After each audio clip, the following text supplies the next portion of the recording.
Hi, I'm Marty Levinson, one of the great barbers of Illinois. Hi, I'm Marty Levinson. Welcome to the Northtown News Magazine.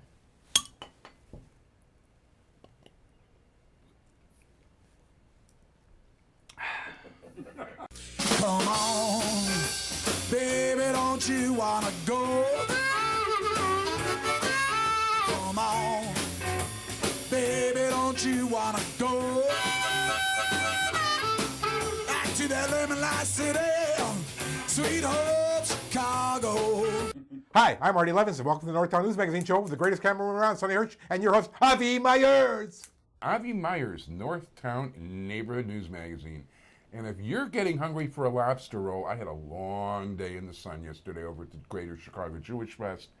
So anyway, I want to thank Michael Lorge and everybody else, and we're going to get to it more with our next guest. Dial us up on the web, ntnm.org. Everything's on YouTube. You guys have really been active in watching this stuff, and we really appreciate it.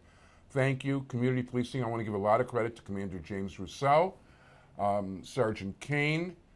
You know what? I want to mention the other two officers. I'm going to blow their names, but anyway, want to thank everybody. They're really going out of their way to do. It's Carrie and Sonny. Help me out. Zelidith Moore. So Carrie Matthews and Zelidith Moore. They're going out of their way, shorthanded, to try to run as normal a monthly meeting schedule as possible. And I really want to salute them for what they're doing. And I really admire it. And we are able to meet almost every single month. The commander is there more often than not, and if you have graffiti on your building, if you've taken pictures of anything suspicious or whatever, the commander would like you to email it to him, which you can do by going to caps24.org, which is the website Sonny Hirsch runs, or you can actually come to the meeting and show him the pictures, and he will tell you whether you're being tagged or it's a gang or what the problem is. And not only that, it's summertime right now, and you really want to find out what your neighborhood gang is up to, if you even have a neighborhood gang. Is good to know. So come out to your CAPS meeting. They want your information, and they can put the bad guys away better with that information. So we thank Sonny in the show and Michael Lorge yesterday and all the rest of it. And the guy who always helps Michael Lorge the most is, and you think as a result he's Jewish, because after all, Rick Bone does think he'll get you the Jewish vote, and Rick knows his stuff politically, is the commissioner of the 13th district, I think it is. I never have to say the number. Larry Suffredin. How you doing? Hi, Abby. Thanks for having me. Thank you for coming. And thanks for mentioning the festival yesterday. You know, it's at St. Paul Woods, which is a nice Jewish name. Well, a Roman tax collector who, he was a Roman tax collector, St. Paul? He was. Okay. Yeah. And on the road to Damascus, they say he was struck by lightning and during a Bob Hope movie, On the Road to Damascus. But. St. Paul Woods is one of the facilities of the Cook County Forest Preserve District that I'm fortunate enough to be a commissioner of, for where we do our large festivals now. And so that's really like designed for that? Exactly. We've been making improvements there. There's enough parking. The groves are spread out enough. And so when people have these very mega picnics and mega festivals, St. Paul Woods is one of 3 locations that we direct them to. If they have a smaller group, they can be across the street in Lene Woods, on the other side of Dempster, or in Miami Woods. But these large groups need, a localized area, and the Village of Morton Grove has been a great partner in helping us deal with the traffic situations. And yesterday at the festival, the Crane Company, which is an international conglomerate, it allowed for its parking and the parking of a number of the other factories that were there off of Oakton. Oh, how nice. To be used, and we opened a backdoor entrance. The Crane Company has a fence there, and they let us open a gate there to let people into the forest preserve through the back entrance. Wow. Which was very nice. So the great thing about a festival like the one you were at yesterday is all of the people who come together to make it work. And I was reading some things that Michael Lorge had written about the festival and how it's important to preserve Jewish folk arts, and 2, it's important to give these artists a venue for them to share their talents. And as you know, there's not only the musical talents, but there are many people who have used their hands to create great pieces of art and Yeah, there were probably close to 24 different vendors, who had beautiful artistic pieces for the Jewish motif. Yeah, and it's every other year that they do it, but St. Paul Woods is used for a large number of these kind of outings. Not all as big, because they expect somewhere between 25 and 30,000 for the Sunday at this festival. Some of the others are probably 5 to 10 or 5 to 15,000 people. But it's a great use of the Forest Preserve, and I really encourage people. The best part of my job really is the Forest Preserves. And the North Branch of the Forest Preserves, we have some wonderfully dedicated master stewards who are out there cutting down the invasive species, the buckthorn, and the pulling of the garlic mustard, and doing things to improve the quality. It's not bad. But I thought when you said invasive species, I thought you were going to start talking about ethnic groups. But No. I'm into the vegetation once we're in the Forest Preserve. Okay. And I'll show you the backyard afterwards. And the bike trails are in great shape right now. We've done a lot of work on them. The waterways are open. We have places where you can rent canoes down in the Skokie Lagoons. Really? You can rent bicycles down I didn't know there. that. Yeah, and you can. I really that's encourage really good to people to know. get out there. So the Forest Preserves are really. They always call it the emerald jewels, the necklace around the city of Chicago. But there is no other urban area anywhere in the world that has this much wooded forest that close to the center of a city of 1.5 million or more. And in here, we're almost 3 million in our city. That's very cool, actually. Yeah, it is. Especially considering the fact that we used to be a prairie. Well, especially those of us who live in urban cities like Evanston or Chicago, we don't have as many. We have a little forest preserve in Evanston. In Chicago, we have a very small couple of forest preserves, but they're primarily in the south side of the city. There's a couple that are right on the edge of the city near Niles, Bunker Hill, which is where the Jewish festival used to be before it moved to St. Paul Woods 6 years ago. Oh, that's right. Yeah. Yeah. So, I really encourage people to come out and use the forest preserves. And, of course, one of the things that is a neighbor of the Forest Preserve is the Holocaust Museum, and that is one of the great jewels, again, of our area. And the villages of Skokie and Morton Grove did so much to have that facility built, and the parking lot is in the Forest Preserve, so you can park in the Forest Preserve, go to the Holocaust Museum, and then go back and walk in the Forest Preserve. What a wonderful day it would be. No, wow, that really sounds nice. I've actually never been to the Holocaust Museum. Avi, you should go, and you should take Sonny and the camera, because the National Holocaust Museum and this Holocaust Museum have so many parts, and it's amazing as you go through the impact it has on you intellectually, emotionally, and in a spiritual way. And I think that our Holocaust Museum in Skokie also deals with the crime of genocide in a very unique way. And we have many people who live in the area from Cambodia, and other parts of the world. No, as a matter of fact, I have a Somalia. policeman neighbor who was a refugee from Cambodia. Yeah. Exactly. And I think that you begin to understand, and it helps educate what we need to be doing to improve the quality of life in this world we live in. By the way, I am not going to disagree with anything you said, and actually the real reason that I haven't been there, and they certainly invite me to everything, including when Bill Clinton was there, but I'm named after my grandparents, who were my grandfather and my great-uncle, who were both killed in the war. My father only got out less than a year before the start of World War II, and he was the only survivor from his family. The people I went to school with, half their fathers had numbers on their arms, or their mothers had number on their arms. And I grew up with those people in the 50s, and I heard so much firsthand. I mean, we had 3 people from my father's hometown, one person who saw my when the town fell to the Nazis and all the rest of it, and he was in the camps during the war. I've heard so much firsthand that I feel I'm already emotionally messed up enough from it. I'm afraid of the museum. I did actually go to Yad Vashem, which is the one in Israel that has that. When I was a kid, Roosevelt University would have, lampshades made of human skin, things made out of Torah scrolls, the bars of soap. I've seen it. It's horrifying to me. It really is, I'll be honest. Well, with the aging of the World War II population. No, they haven't This seen is anything. this yeah. is so important that the survivors who have lived in this area have helped preserve tradition for younger people to. So hopefully we'll never see this happen again. Though, as we watch what's going on in the world and watch Yeah, Somalia and other places, we realize that there is clearly still a tendency to genocide in many governments. Oh, well, listen, it's not just a tendency. I mean, when I saw I was aghast that nobody, Israel was helping things in Darfur more than anybody else, and it was making me nuts that the rest of the world wasn't helping. You see stuff going on in Syria right now, and,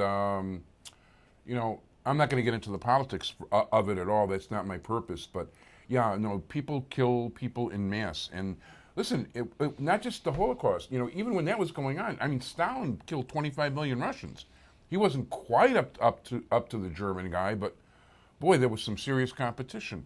And you still have wars in Africa, in some of the places where you have tribal life. They still have regular warfare. It's like every other week on a Friday, there's actually 2 fairly large tribes that actually go to like a life and death war every 2 weeks on a Friday.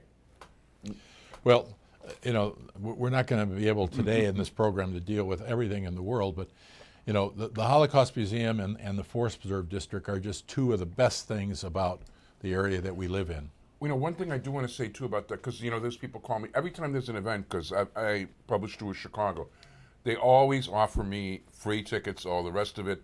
I mean, the last time they had, I think when they have an event, they have great guests.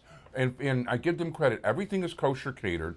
In the beginning, it was not a kosher facility. They had a non-kosher restaurant inside. They made it kosher.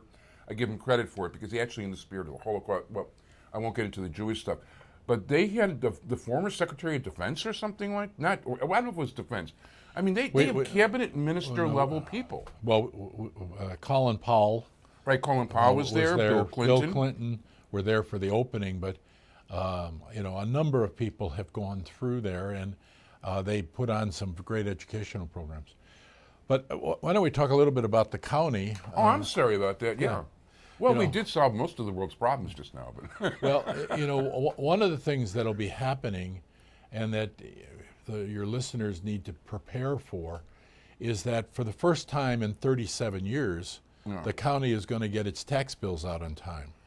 Which you know what? I'm not happy about that. Well, I got to pay it.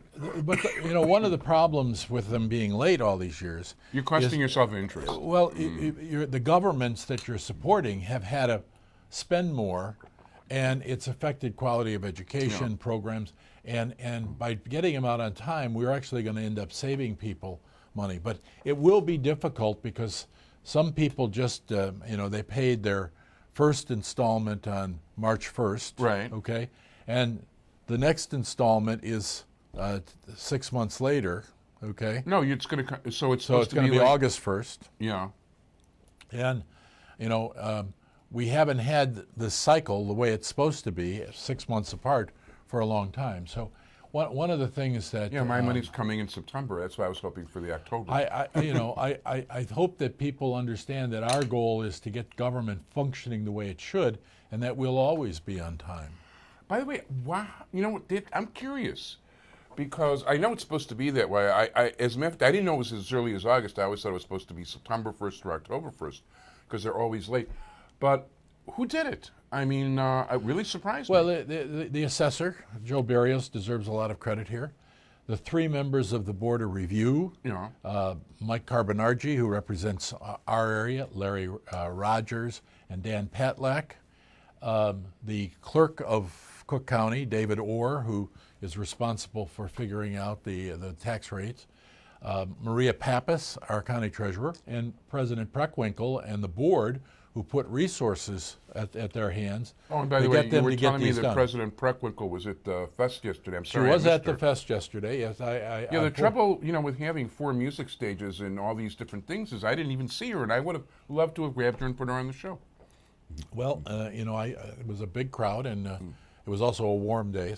But she was out there. Yeah, she look tries, at me. It was a warm day. Yeah, she tries to get to things that are happening in the Forest Preserve District, and she is very much an out there and an interacting president, which is I really like important. her. Yeah, so she's a good woman. So, but so all of those people coming together have caused this to happen, and this is another example of how when you put your mind to it, you can do what's right. Now, for our viewership here, primarily on the north side, Chicago is going through a total reassessment for next year's taxes, not for this year's taxes, for next year's. Rogers Park, unfortunately or fortunately, depending upon your perspective, was the first part of the city that was done. And we had seminars with the assessor's office, and people saw for the first time a real decline in the value of their property on their assessments. The median was a negative 22%. Yeah. Now, hopefully, for many people, the values of their properties will build up as this recession stops or plateaus or whatever you want to say. But, we encouraged a lot of people to appeal. They have. We will be back in the next couple of months when the Board of Review opens for Rogers Park. Yeah. And again, we're going to encourage people. When is the appeal process in Rogers Park? Is it over now, or? It's over for the assessor. The next stage will be the Board of Review. Board of Review will sometime in the 2 to 3 months from now. We don't know exactly when, but we'll be out and encouraging and have Mike Carbonargi up here. Yeah, I am going to be. I'm going to be taking advantage of that one in particular. I actually did have somebody in the assessor's office, and not a high-level employee, tell me, "Oh, don't worry, we'll take care of it for you. We'll take care of it for. We'll take care of it for you." And I think that those days are over. Yeah, this wasn't. By the way, this was actually just a friend. This wasn't politics. This was a friend who wanted to do that. But yeah, you know what? And I like that those days are over. Yeah. Even though I did get good treatment sometimes. Well, so that's going on in the county. The other things that are going on in the county, as you know, I passed an ordinance when Todd Stroger was in to create an independent board to run the county health and hospital system. Which, by the way, was a highly acclaimed measure that everybody absolutely loved. All the newspapers, everybody gave you a lot of credit, and if they gave the plan credit, they should have given you more credit. Well, whatever. Credits, as long as it's worked, and it's been working, and we have a wonderful new president of the hospital system, Dr. Ram Raju. So another Ram, but by the way, actually, I know what Ram means in Indian. Yes. And I know what Ram means. By the way, in Hebrew, Ram means like rabbi and teacher type thing. In Indian, it doesn't mean leader of the free world. Actually, Ramu Manahel, which is one thing it can mean. Head of a school, so to speak. Ram in Indian means holy man. Well, and Dr. Raju is a very good administrator. He came to us from the Brooklyn Public Hospital, which was a large public hospital, kind of like Stroger Hospital. And he has done a lot of good things. We are, for the first time, the president will later this week be announcing her picks to fill vacancies on the board. So really, for the first time, we'll be plugging in new members into the board. And this will show that the board has longevity and that it no longer is just the initial group of people. So that's happening at the county, and I think that that's an important thing. Another thing that's happening, we're going to have a hearing later this week on 4 new appointments the president made to the Cook County Housing Authority. People know about the Chicago Housing Authority, but they don't know about the Cook County Housing Authority. I never heard of it. Which covers half of the county, the suburban half, and is a little bit smaller than the CHA, but has many housing units and including a wonderful building which is like leaving the country and going into a Moscow. Really? It's Russian Jews who have basically have one whole building in Skokie, and I find it a fascinating building to interact with. But the president wants to reinvigorate the Cook County Housing Authority. Yeah, and in doing so, we'll be able to deal with housing issues, and we'll be able to deal with cross-border issues. Yeah. One of the other things that the president's done, and we approved at our last board meeting, is an intergovernment agreement with the mayor of Chicago on job training. I mean, right now, if an Evanston resident wanted to come into a Chicago job training program, they couldn't. And if a Rogers Park resident wanted to go into a suburban job training program that was in Evanston, they couldn't. By doing this intergovernment agreement, now all residents of the county are equal, and they'll all be able to participate in all job training programs. And we believe that this will really help develop the jobs that the training for the jobs that we know are out there, and for the employers who are interested in coming to our community. So those things are going on, and I think they're exceptional. Final big issue that's going on for the county is the county remap. You know, we listened to the remap for Congress and for the legislature and for the city council. We're the last to be remapped, and that's because we're not up for re-election until 2014, and we were elected in 2010 before the census, so we didn't need our map until the 2014 election. But we're doing the map. We're going to have our final vote on it on Friday. The tentative map that's been put out is kind of interesting for my area. 96% of the current district I have is in the new district that they're giving me. The couple of exceptions are, I pick up all of New Trier Township. I've been big on trying to keep townships together. That's a good idea. So I have all of New Trier Township, all of Evanston Township, and 99% of Niles Township. The one piece that they didn't give me is the village of Gulf, which is a wonderful little community if you ever get to drive through there. I actually took a wrong turn and was in there once. Right, you know, and we are on the TV stations there. Yeah, it's a smaller community, but that they kept in the 14th district, which is currently represented by Commissioner Goslin. I also have 90% now of the 49th and the 50th ward. I probably had 75% before. I now will go one block south of Devon. So that's also Sonny. No, Sonny, you don't get them. So you need Sonny's 2 houses past Rosemont, the wrong way. Okay. Well, I go to Rosemont. Yeah, I go to Rosemont. By the way, that was the Marv effect.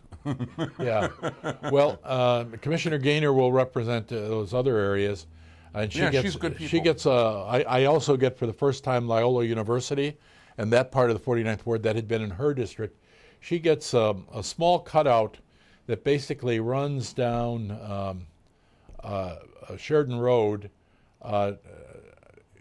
over by St. Ignatius Church, which is in the 40th ward, not in 49. No. But I'm excited about the opportunity to represent the 49th and the 50th ward. Rogers Park is, to me, a people didn't realize remarkable. that there was actually a line running down Arthur.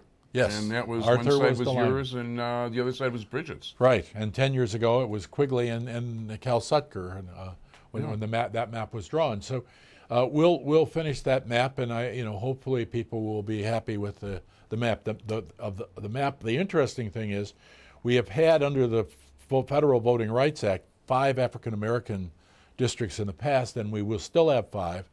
We had 2 Hispanic districts in the past. And under the Voting Rights Act, we will now have 3 Hispanic districts. Okay. Now, remember, that doesn't mean an African American or an Hispanic is guaranteed to win those seats. Right. Right. Yeah, we obviously have. Look, you know what? I live on Pratt. If I walk to Devon, which now will all be in your district, right? Half the time, more than half the time I walk, I don't see a white face. That's interesting. I mean, I want to tell you, I see people from a lot of Hispanics. A lot of people from, of course, India and Pakistan, Bangladesh, that sort of thing. But you know what? There's also an awful lot of Assyrians, and I think there's a growing number of Africans. And when I say Africans, I don't mean African Americans that haven't seen Africa in 500 years. I mean people that really are first, were born in Africa that are coming here. And I'm seeing increasing numbers of cab drivers on the occasions I have to take cabs that are born in Africa and not in India or Pakistan. Well, and we have a lot of people who make their living as cab drivers. You see that when you drive down our streets and see the number of cabs that are out there overnight. We live in a remarkably diverse area. Between Skokie and Rogers Park, there probably are 73 languages. Wow. Of first-time people coming to this country who are living there. And I always say that I'm amazed that in each of those groups, the leaders are usually realtors who are selling them houses. Really? Yeah. Well, it's true. I mean, when you go into these I never heard that. these emerging groups of people, the leaders have gotten into real estate because they want to establish an area, and that's why you have pockets, and that's why on Devon Avenue you've got a Pakistani cultural center, an Indian cultural center, a Croatian cultural center. It's an amazing street to walk up and down and the variety of stores and the variety of vegetables and meats that one can get. I'm very big on the vegetables, and as a matter of fact, I love exotic vegetables, hot stuff, things that are spicy, and you can find that. Like, thank God for the Indian and Pakistani, and I don't even know what you're supposed to call any of it anywhere, but the various Chinese populations that have really good peppers that and things like ginger and turmeric and blah blah blah that I love. Thanks, guys. Yeah. Well, you know, definitely if you want to go out for an interesting evening on the town, eating on Devon Avenue gives you a variety of choices that you will not have anywhere else in Illinois, that's for sure. Yeah, and by the way, you know what? The Westridge Chamber actually has tours, and you know, you could actually probably go about 4 or 5 blocks, have pieces of 6 different restaurants, and have 6 different nationalities, and have missed 4 other nationalities that might be in those 6 blocks. That's correct. That's correct.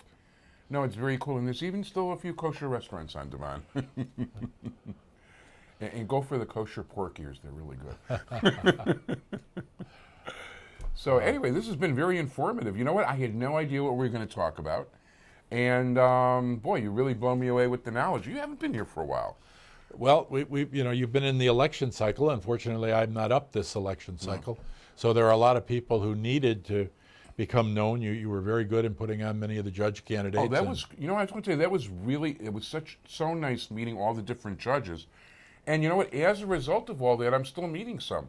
Oh, you know, and as a matter of fact, I was telling you about this guy, Todd Swish, who's got the Democratic PIAC.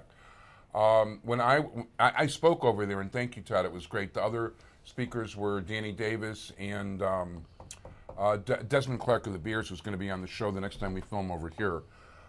There were a couple others too, but one of the people that was there that was a member was a Judge Jessica O'Brien. Well, she's not a judge yet, but she won the primary, and she will be a judge in December. A very fine young woman who's an assistant general counsel at the Illinois Department of Revenue in charge of the lottery, and I actually had supported the lawyer running against her, Mike Forty, in that election. But that's who I endorsed myself. She was a really remarkable candidate, and I told her I was very impressed with the race that she ran, and she did a very, very good job. And I sometime want to sit and talk to her about recipes, because when the Chicago Tribune endorsed her, they mentioned that she had been trained as a classical chef in Switzerland before. Wow, I didn't know that. Earlier, before she went to law school, but I think she'll be an exceptional judge, and you know, it's all these races. Unfortunately, a lot of good people run against a lot of good people. 2 of the people in our sub-circuit who won, one of them, Lionel Jean-Baptiste, is the first Haitian judge in the Midwest, and you know, it is remarkable how broad the support was for him. I want to tell you, the vote, those numbers amazed me. I did not think he was going to win, and he won. And then Larry Axelrod, who won the great guy, the other seat, is a very good judge. He handles all the difficult cases in the Skokie courthouse, and he will just be a great credit to all of us. And he does so much good pro bono stuff too. Well, one of the other people who was in that race was Judge Mary True, and you know, she was a very good judge, and unfortunately, both of them couldn't win, so she lost. But you know, 6 weeks after the primary, she won the election for associate judge, and about a month ago, I was able to be at her swearing in. So now she will continue to be a judge, and that's great for this overall community. I'm a big fan of hers, and by the way, her father was actually a player manager in both the Cubs and White Sox minor league chain. He was, and he developed a lot of great players. Yeah. Anyway, and congratulations, Mary. We're very happy for you. And next up, let's appoint Michael Bender, who's still at least a judge for a while. You know what? We're completely out of time. Sonny, thank you so much. Commissioner Larry Suffredin. Boy, time really passes. Thank you, Avi. Thank you. It's always fun. And thank you for enlightening us. And join us again next week, guys. Everybody, thank you. Bye-bye.